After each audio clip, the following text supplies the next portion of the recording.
Good morning, everybody. This is Spartan News. I am the Spartan. Happy Sunday, September 17th, day 571 of the 3-day special military operation in Ukraine.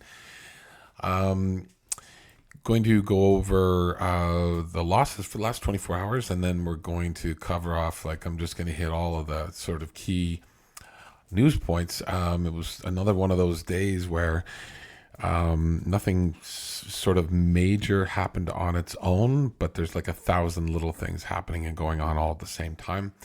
And I found myself just going down little rabbit holes and taking longer and longer just to collate and get together all the news items to pass on to you. And it was starting to take longer to do that than I will be speaking. So I thought I'd just try to get something out there for you and give you a bunch of high to middle points and give you enough information where you can take a dive if something sort of piques your interest. I did want to ask if everybody listening to this could please subscribe, like, share, and I'd love a comment. I'd like to get to 100 subs if possible. And also would like to see some comments. If anybody, either on on my channel or on other channels, if there's something that you'd like to see more of, less of, do you want a 30-minute morning update and then a midday summary and then a live stream in the afternoon and in the evening, that sort of thing, just whatever, or just a deep dive into like the Kerch Bridge or Fab Fives or Fab 500s or cruise missiles, the Taurus, whatever, just anything at all. So, but most importantly, please like, subscribe, and share. It'll get my channel and videos moved up the algorithm chain, and hopefully more people will see it, and it'll become a self-fulfilling prophecy. So, covering off the losses for the last 24 hours. The manpower has ticked up a bit, back up to 530. Tanks and APVs extremely low. 4 tanks, 4 APVs. I'm not 100% sure why that is. It could very well be the Russians are moving their military equipment out of the way. It could be the Ukrainians are consolidating and they haven't been able to visually locate anything that they're striking. Not sure. 15 artillery pieces is also low, but the Russians are now over 6,000. That's 6,003 artillery pieces taken out since the start of the conflict. It's quite the milestone. 2 MLRS, 2 AD systems, anti-aircraft warfare systems, and 14 UAVs. So there's your losses, totaling roughly 86.2 billion. I still believe the planes and helicopters are low, especially the planes for what was taken out on runways. And I definitely believe that there are 4 to 5 very damaged corvettes and other ships out there that are not included in this because they're technically not taken out, but they are out of action for sure. Moving on to some Ukrainian offensive actions. The Ukrainians hit Russia in the Oriol region, which I'd never heard of before. According to local residents, they heard the characteristic sound of a drone was heard first, and then an explosion, and then a fire started. Seems the Russians don't like when the chickens come home to roost. So where is the Oriol region? It is right there. So I'll zoom in a little bit further. It's funny, it's so close to the border, and yet I've never heard the name before, but it's basically, due east of Kyiv, if you want to call it that. And anyways, nothing confirmed as to what was hit, but let me just actually see if anybody's added anything down below here. People are smart. People are creative. No, I don't see any specifics added yet, but I do love GIFs and memes. In other similar news, in the industrial zone of Yekaterinburg, polymer materials are burning. A polymer materials plant, like a plastics plant or a rubber plant or whatever, and sometimes things are lost in translation too, so you don't know, but this is thick black smoke, so something something. This is not a natural gas fire. It's not an ammo fire. It's definitely, something oil based or close to it. And according to eyewitnesses, rescuers are moving barrels with flammable substances. The area of the fire is 250 square meters. I don't think. Oh yeah, I'm going to touch on those later, but yeah, I will now too. A lot of people have been. It's been all over the map with a couple liberated towns. Between deep state map being 48 to 72 hours behind, and some people being hesitant to call a win a win. When I see Russian Telegram channels say that they have abandoned a town, and then I see a picture of a Ukrainian unit holding their unit flag up in that town, it's liberated. That's it. They're not standing in the middle of these small little towns holding up a flag while they're under fire, sniper fire, and the town is half occupied by the Russians. They own it. So, that being said, Andriivka, geolocated 3rd Brigade, and has been liberated. Klishchivka, I can't remember which brigade this is, but liberated. There's nothing left of this town, and it's a small little town. So these guys are not standing on like 5 miles away on one edge of town, and the Russians are still on the other. This is literally like a very, very small town. It's been absolutely decimated, but the Ukrainians own it. They've liberated it. They're standing there. This is considered a flag raising. So please consider that a final word that both of those towns have been liberated. By the way, yeah, where is Yekaterinburg? Yekaterinburg is right there. So if this is just a accidental smoking accident, then I said accident twice, didn't I? Then that's fine. If this is doesn't seem like something that you'd be spending a high profile and high cost, storm shadow, long distance drone, that sort of thing. So this to me smells of partisan activity. Knowing that this factory maybe produces something that supplies the military defense. Pure speculation, but anyways, it's always good to see a little damage done. This is, I believe this has got music too, but this is 2 Russian Buk M3 air defense systems. These are short to medium air defense systems. But they've been located by Ukrainian drone and consequently destroyed. According to one source, this was near the Russian occupied Svitlodarsk, Donetsk Oblast. So I will. So there's one there and one there. And I believe these books are supposed to be able to hit drones as well as short to medium range air vehicles, missiles, etc. So there is a strike. You see the missiles firing off afterwards. And then, I don't know if those are HIMARS or what, but those are 2 direct hits. Sometimes I think we get spoiled with the accuracy, precision and accuracy of the Ukrainian. You can see the Buk rockets, air defense rockets, anti-air rockets firing off there. I don't know what makes that flash. I don't know if that is a rocket that hasn't been able to leave the launcher and it's kind of firing off there like a strobe light. Kind of appears that way. And then here comes, is that a BTR? It's hard to tell. Is that smoking?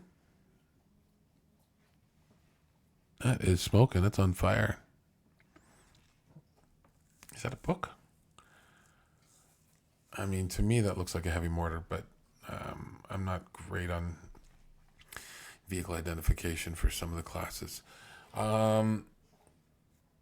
Now, as far as the thumbnail goes, Ukraine advancing in the south, or pushing in the south at least. Yes, they're making some advances, but they're also pushing a lot with troops, with drones, with MLRS, with HIMARS, etc.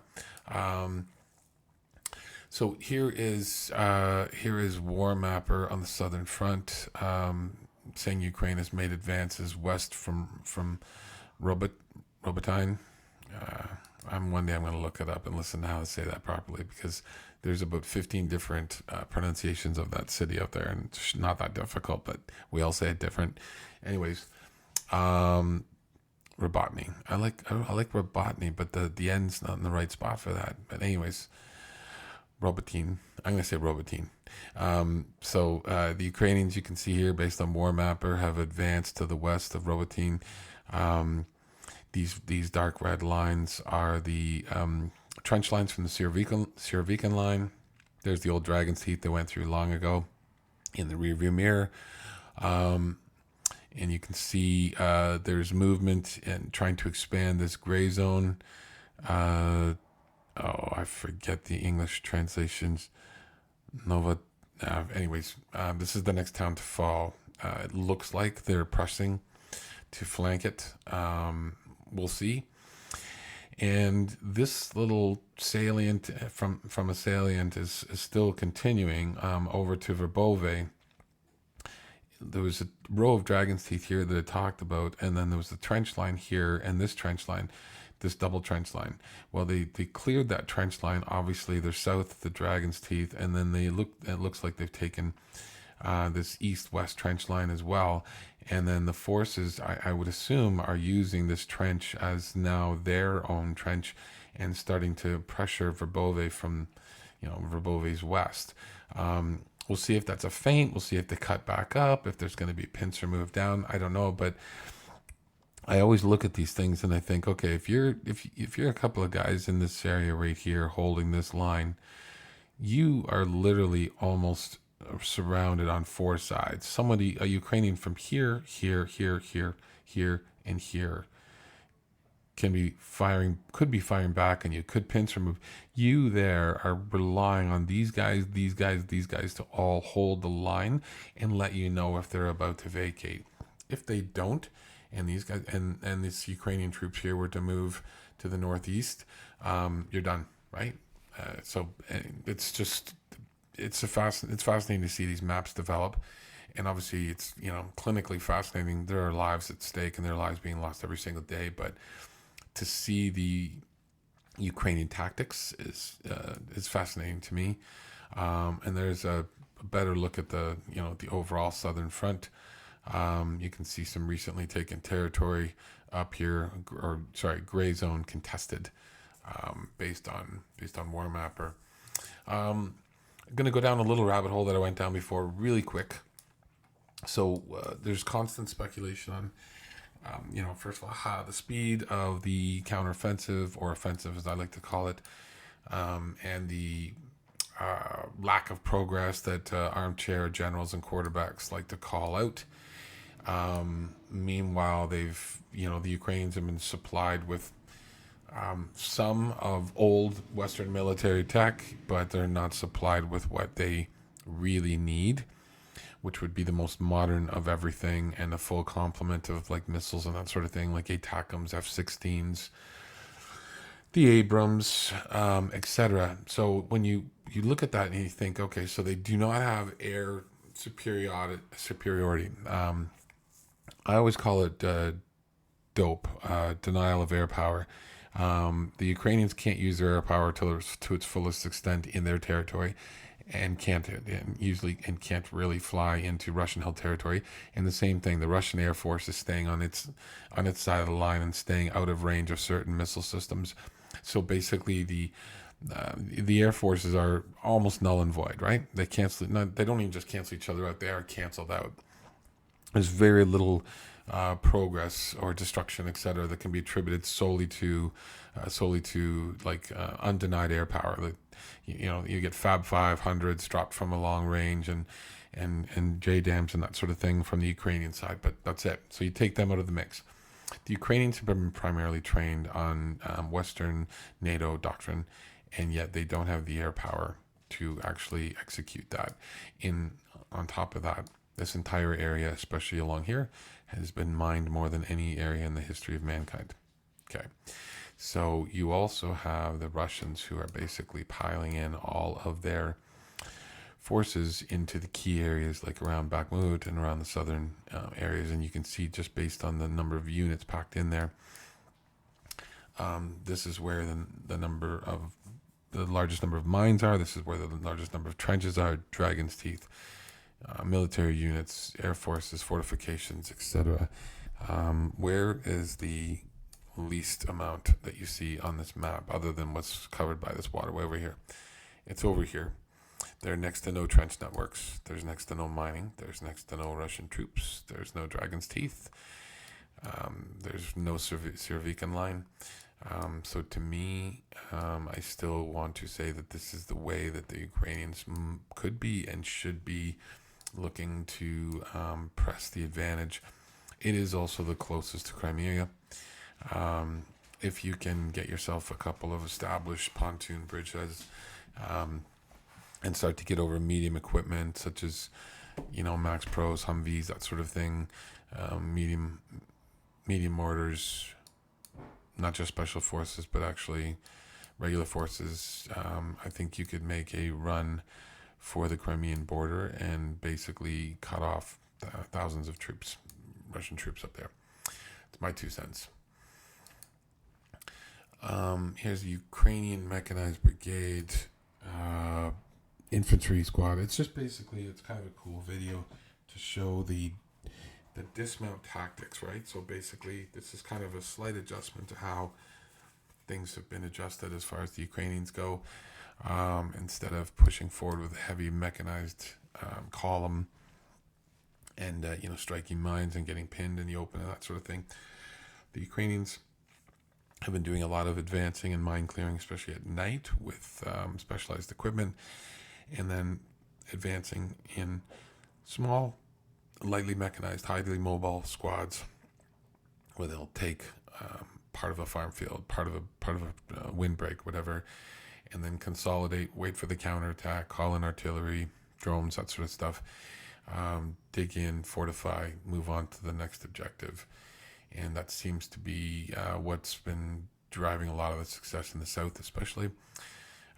So here's an infantry squad dismounting from an M2A2 Bradley fighting vehicle to assault a Russian position near Robotyne. And what's kind of interesting is if you see when they dismount, they hop into what looks like a trench. It's actually what's left over from an anti-tank mine, probably maybe even a stacked one. It's a pretty big hole, but this anti-tank mine blew up in the road.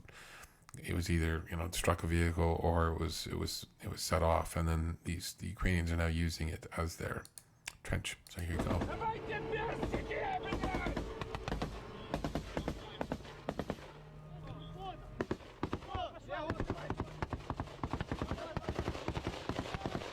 There it is right there.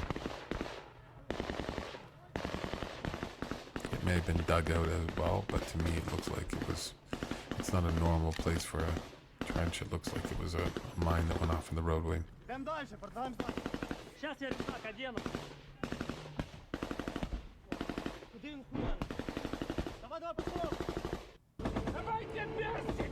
There you go. Just thought it was an interesting tactical video. Here's a couple of gentlemen. Sorry. A couple of gentlemen who are proudly, it looks like they proudly took out a BMP-2 in the Zaporizhia direction.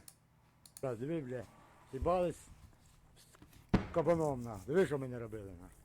Вот первый, блядь, пришелец, нахуй. Как тебя? А вот остальные, брат. There's the BMP-2. Все-таки мы их остановили, на. За тебе, братику, за тебе, I на. think it's 2 of them, actually. So the one, 2. Горят, пидорасы, горят, нахуй. Я знаю. Я бачу, нахуй. Пидоров всеми Pretty вами pleased with так their work. було. Welcome to Ukraine, сука. Welcome За to тебе, братик, Ukraine. это все. There you go. Yeah, so I can't play this. This is definitely... So just kind of a cool little video.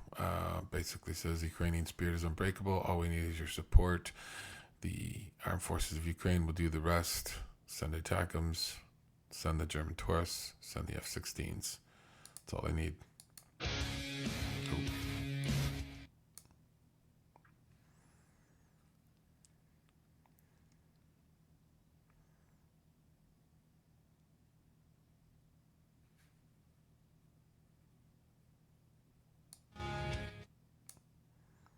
Just making sure it's solid music. Little T, I don't know, 72 or 80 going by. There's some Max Pros. I believe those are Max Pros. Good looking MRAPs. Mine resistant, ambush protected vehicles. We're going that way.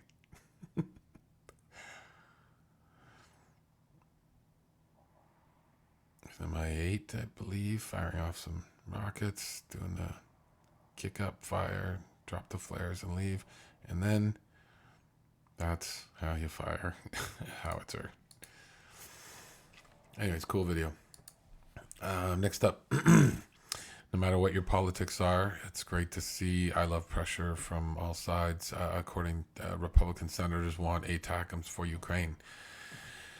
There is a lot of support for Ukraine on both sides. And yes, there's some loud voices on one side that basically doesn't want any support for Ukraine, but there are also some very loud voices in leadership on the GOP side of things that do. So according to Republican Senator Tom Cotton, who published an open letter on platform on Twitter, if the U.S. does not transfer missiles to Kyiv, this will only prolong the conflict and lead to the loss of lives. Republican Senators Roger Wicker, Susan Collins, and Lindsey Graham also signed it. So more pressure for ATACMS. Excuse me. Along the same lines. So breaking news. United States Secretary of State Antony Blinken has effectively given the green light to use ATACMS on Russian territory. It's a major policy shift by the U.S. So, a lot of people have attributed statements to the U.S. government that have never been made publicly.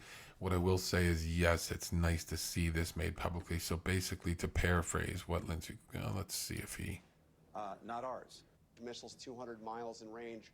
Are you okay if those missiles allow Ukraine to attack deep into Russian territory? In terms of their targeting decisions, it's their decision, not ours. Prior to that, Antony Blinken basically said that there's a preference from the Americans that their equipment is not used on Russian soil, but at the end of the day, it's Ukraine's call.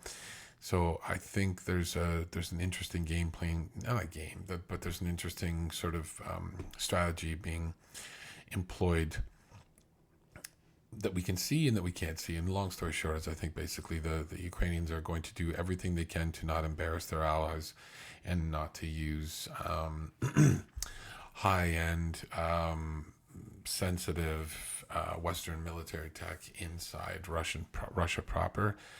I think if they could solve all issues, they could use all of the high-tech Western military equipment inside Ukraine, and any strikes that they need to initiate inside Russia proper, they would use their own equipment and or separatist factions such as the Freedom of Russian Legion, the Chechens, etc. So that way, if something goes wrong and some civilians or something else happens, some civilians are injured or something else happens, they have sort of plausible deniability. So that's just my 2 cents. But long story short, it's good news to see that the U.S. is publicly stating that something like ATACMS and any other weapon systems, it's the Ukrainians' call.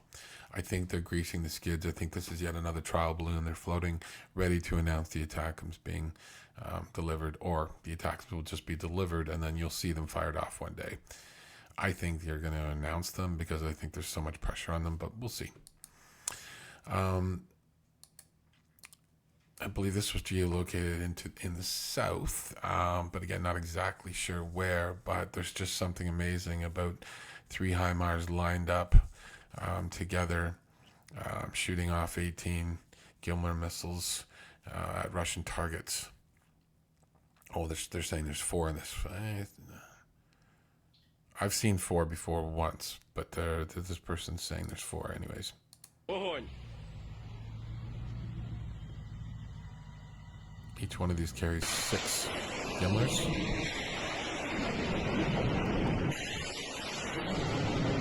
Oh yes, there's one on the other side here. There is 4.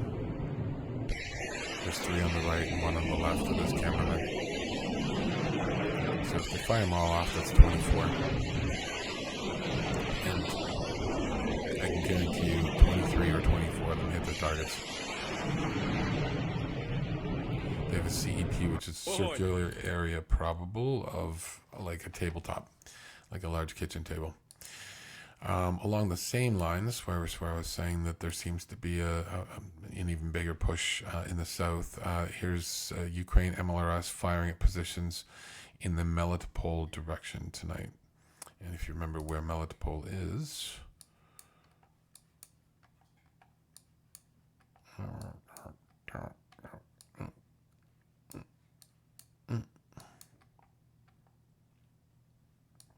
sorry, bad mouse clicking. There's Melitopol right there. This is the shortest line to cutting off the land bridge, other than potentially the Kherson. And now I've lost my spot. There we go.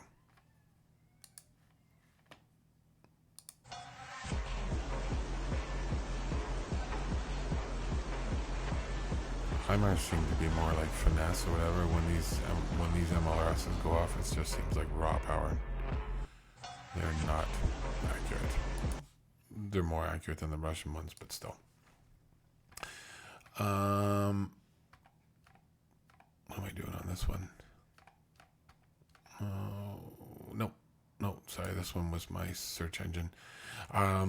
In other news, from the Norwegian border, Russia has withdrawn its military from the border with Norway, said the chief of the Norwegian General Staff. Only about 20% of the number of soldiers stationed there before Russia's full-scale invasion of Ukraine are currently deployed near the border with Norway, said the chief of the Norwegian Armed Forces General Staff, General Erik Kristoffersen. The same situation is on the Russian border with Finland, pointed out Rob Bauer, chairman of the NATO's military committee. According to Kristoffersen, this decision clearly shows that Putin knows NATO is not a threat to the Russian Federation. If he believed we were a threat to Russia, he wouldn't have moved his troops to war in Ukraine. Yeah, he's basically scraping the bottom of the barrel. Putin has pulled troops from the Far East, from the South, from the ones that were supposed to be peacekeeping between Armenia and Azerbaijan, etc. He's basically pulled in every piece of equipment and every warm body that he can scrape together to throw into the military conflict in Ukraine. And yeah, NATO is a defensive alliance. It's not an offensive alliance. So he's got nothing to. The Russians have nothing to fear, as long as they don't strike a NATO country again. You could have no troops on those borders, and NATO would never proactively invade Russian territory. It just won't happen. So it's kind of a smart move, I guess, to basically pull troops from places where they're not needed. Just a little history lesson, why people hate Russia. Russia is constantly, and Putin has said this time and time again, we don't invade anybody. We're not an occupier. We're not an empire builder. We're just good neighbors. These are the countries that Russia has officially invaded in the last 100 years. And it's basically everybody on their border, right? From 1920 all the way up to 2014 was the invasion of Crimea. 2008, Georgia. Syria is kind of like an invited invasion, and this is from Chuck Farr, ex-Navy SEAL, Black Sea Bounce. Sometimes his naps are really busy. This one I kind of like. So basically, he's talking about the main strikes in the Black Sea region and what's happened. Um, so by adroit use of naval warfare, asymmetrical, unconventional operations, and suppression of enemy air defense strikes, Ukraine has been able to force Russia to reposition its naval forces in the Black Sea. Never in the history of it has a nation lacking a surface combatants been able to compel an opposing naval force to retreat from its forward bases. And there's 1,000 memes and gifs out there of basically, one of the largest navies in the world being defeated by somebody with no navy. Their submarines are getting taken out on dry land, their boats are getting taken out in the water, and the Ukrainians are telling them where they want them to move, and they want them to move out of Sevastopol.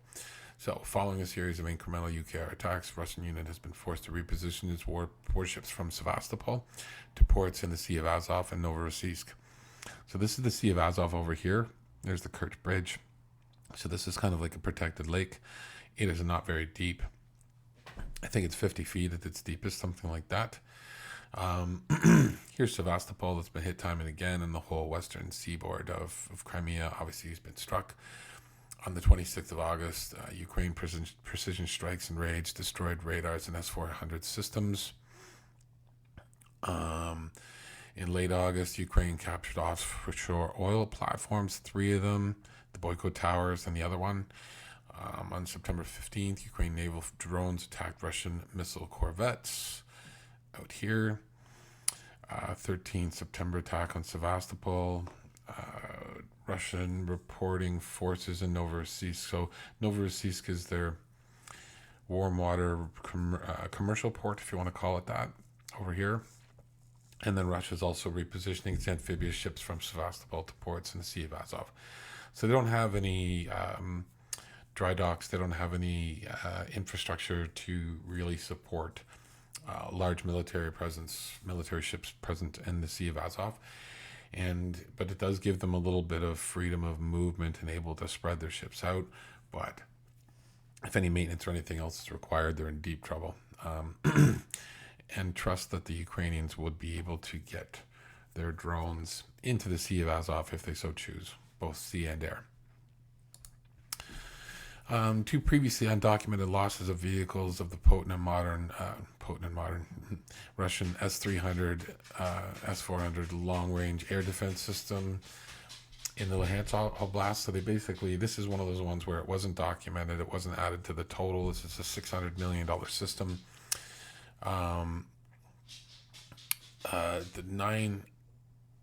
9A83M2 transporter Rector launcher and radar, and the 9A842 launcher loader vehicle. So basically 2 of the key pieces, at least, of an S300, S400. Stumbled across, rusted out, and taken out long ago. So this kind of goes to the fact, I'm not sure if anybody's seen any reporting on the fact that the Russians have very poor maintenance and very poor modernization capabilities of their existing warplanes, and they're basically being asked to do things that they're not either able to do or haven't been properly updated to do. There have been numerous cases of the Russians losing bombs over their own territory, over fields, that sort of thing. There was a couple of Fab 500s that were dropped in Russian territory.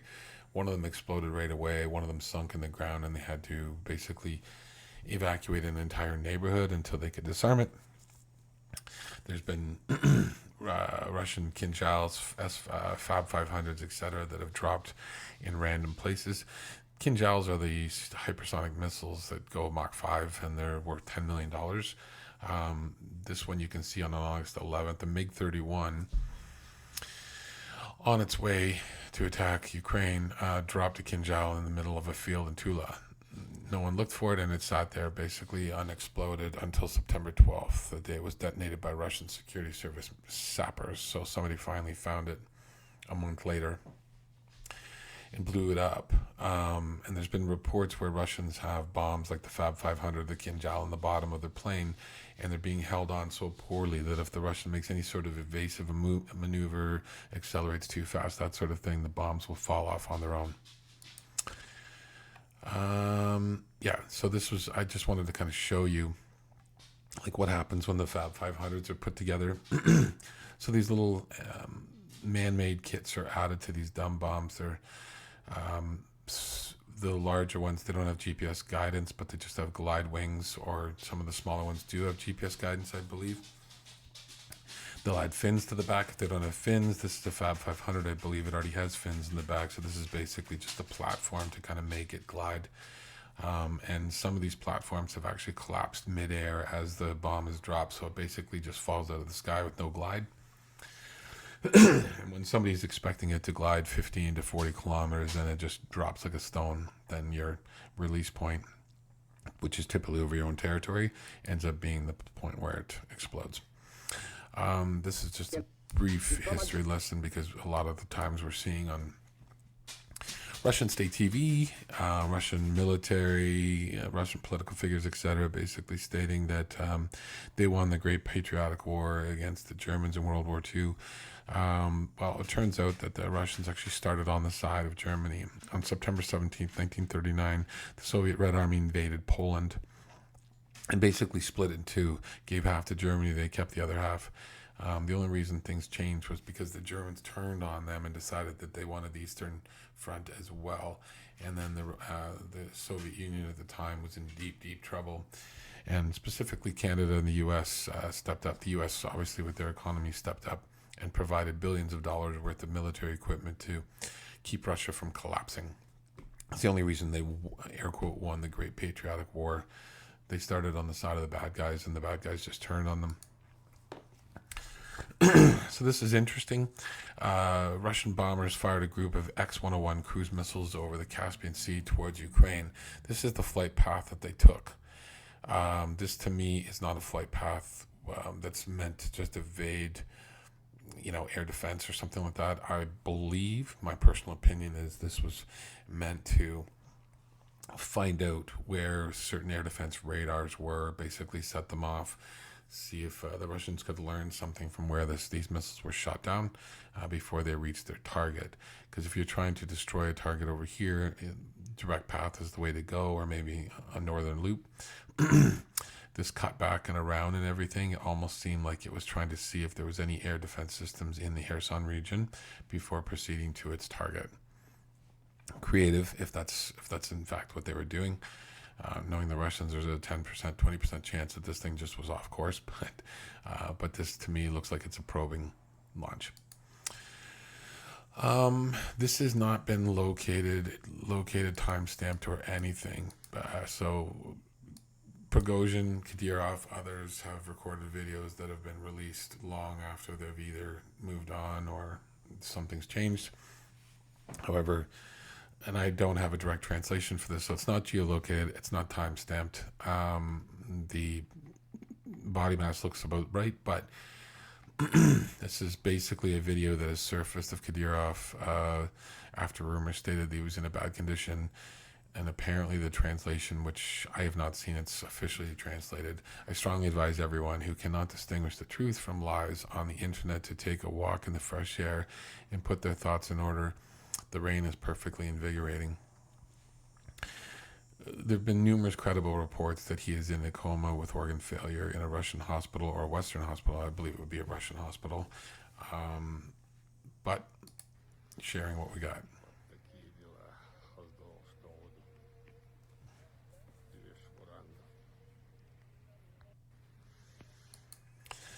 So, one to watch.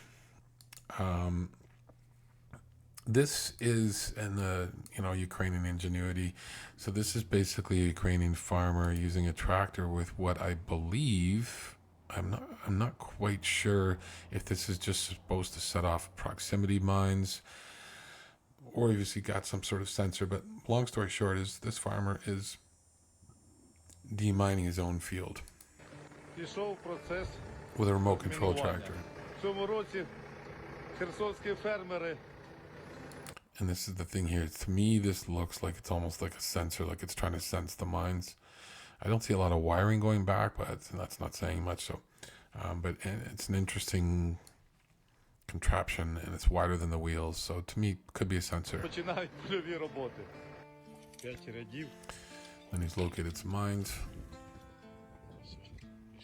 Those ones are still fused in, you can see in the middle.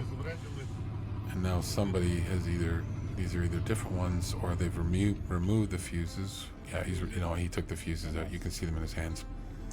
So now these mines are just basically dead. They're paperweights. Чудна праця.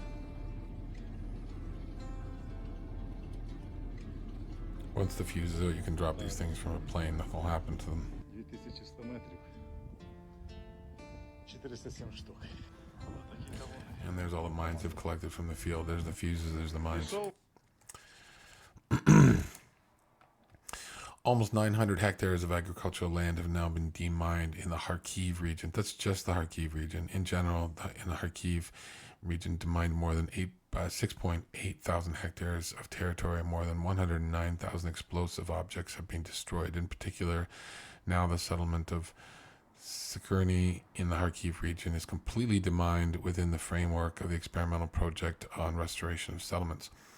More than 2.9 thousand kilometers of power lines and more than 288 kilometers of gas pipelines have been demined in the region. This has already made it possible to restore gas supply to 78% of the consumers of electricity and electricity supply to about 90% of the consumers in the deoccupied territories. Demining, turning the lights on, clearing the fields, getting ready for farming season.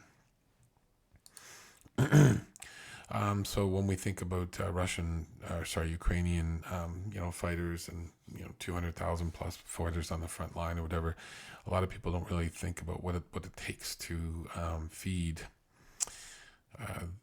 3 meals a day to these troops. So this particular person is speaking about 1,000-person brigade, I would guess, in this area. So I visited brigade last week to learn about the officers' training, but I can't talk about that. I was most fascinated by cooking. Imagine you have to feed 1,000 people 3 times every day in the woods without electricity and fridges. It's a good-looking meal.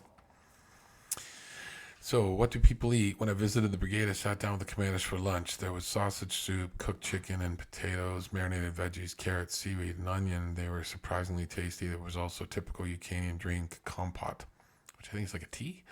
The food was good. It tasted as your typical campfire food, partly because it was prepared on a fire stove.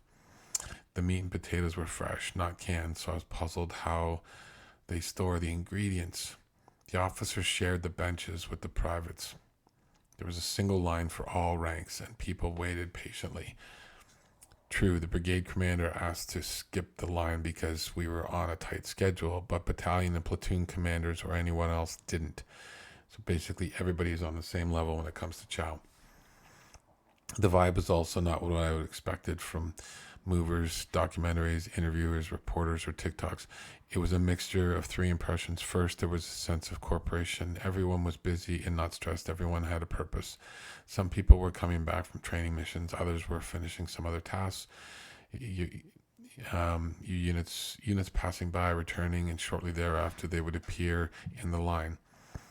They ate quickly, but not too quickly. There was a sense of the next mission or purpose after lunch.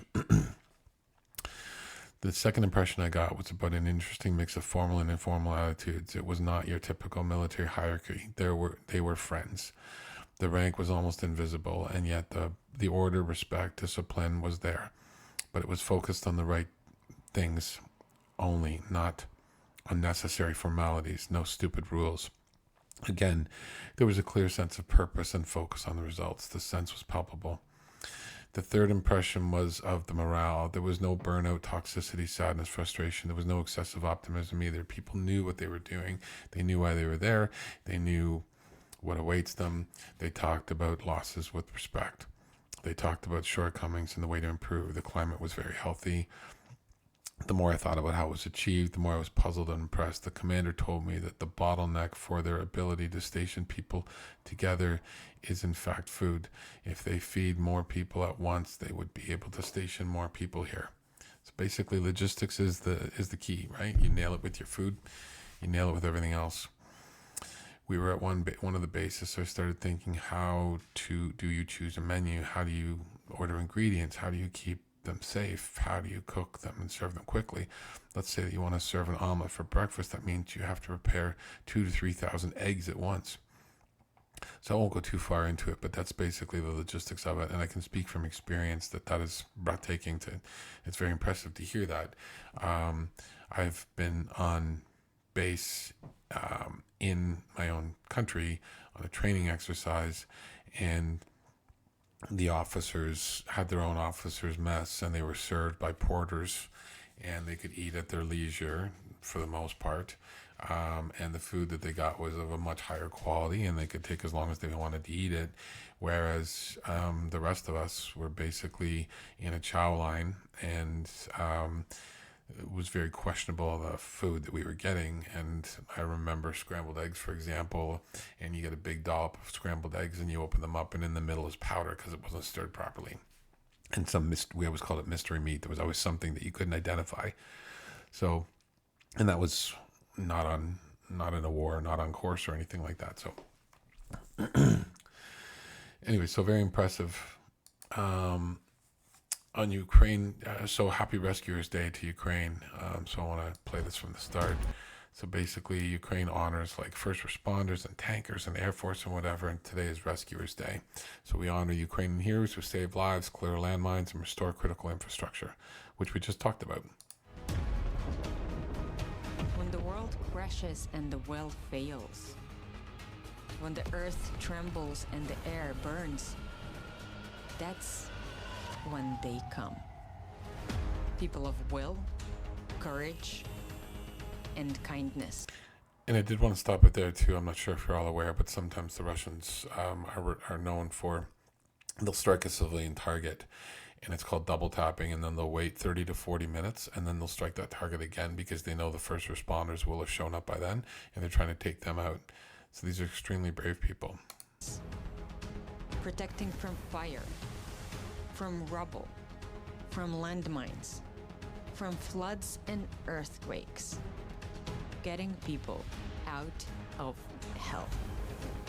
They work in water, in the air, and between worlds, holding the walls with their own hands, fighting for every life, giving their own lives. Rescuers in every sense of the word. On a day of the State Emergency Service, we thank you. Amazing.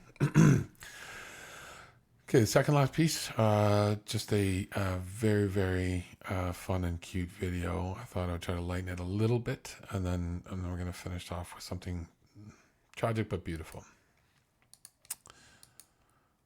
So this little dog likes to invite all of his stuffed animals out to eat and does not play favorites.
It's always great to eat with friends.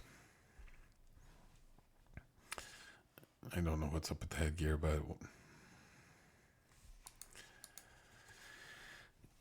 and the last thing I'll leave you with is there's the fallen heroes when they're taking their last ride through the cities, towns, villages that they're from.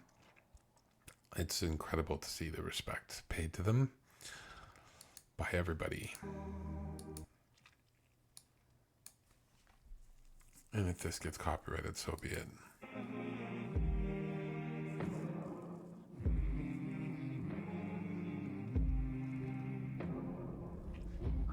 українське сонце зійшло, хай яскраво світить воно, дорого заплачено, ми їх не пробачимо, дорого заплачено,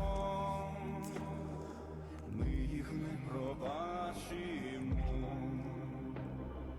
ми їх не пробачимо. О, якби ви бачили, як летіли журавлі, воїв на щитах несли, як летіли журавлі, воїв на щитах несли, на щитах несли воїв, в місце, де нема боїв,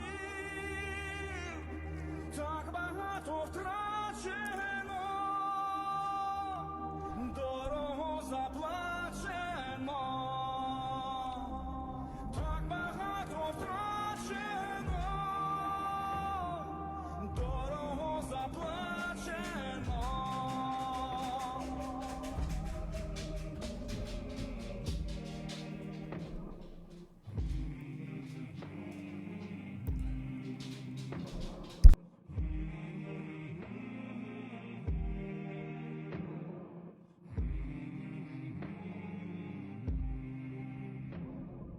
Дорого заплачено,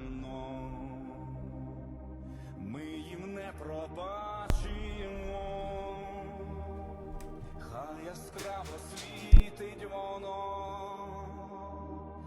українське сонце зійшло. And that is that. Thank you for watching. Please like, subscribe, and share. Slava Ukraini.